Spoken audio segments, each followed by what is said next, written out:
fala de instrumentos musicais, eu gosto de comparar o líder à bateria.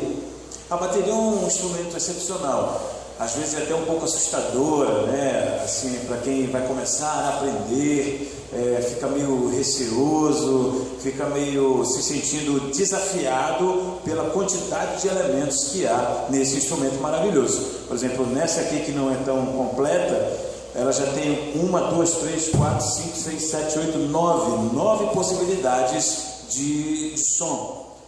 Mas você não consegue imaginar uma banda de rock sem uma bateria.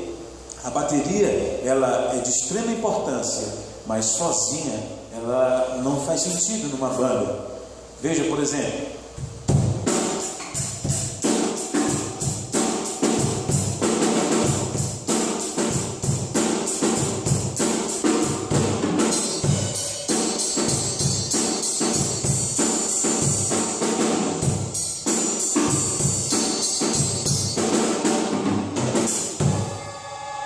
e olha que eu não sou um baterista profissional, né? Não estou disponível para ser contratado como baterista, mas imagine você ouvindo de 5 a 10 minutos só a bateria, né? Se você não é alguém que está aprendendo a tocar bateria, quer pegar algumas técnicas, é algo chato de se ouvir, mas a bateria, ela dita o ritmo. A bateria, ela dita o tempo em que a música deve ser tocada, e ela ainda harmoniza, ela embeleza a música de uma maneira fantástica.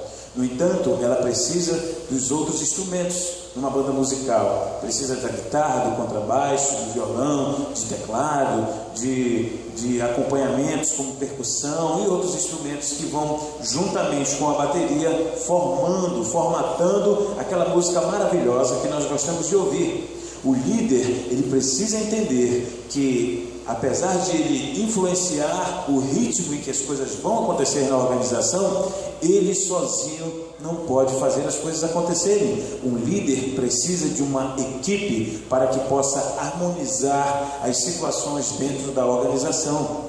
Muitas vezes o líder, ele acha que ele sozinho pode fazer as coisas acontecer. Vai ficar chato, como uma bateria que é tocada sozinha numa banda. Só a bateria não tem graça de você ouvir.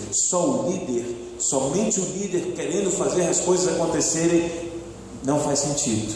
É preciso envolver os outros instrumentos, as outras pessoas que fazem parte da sua organização. E esse é um dos grandes desafios do líder.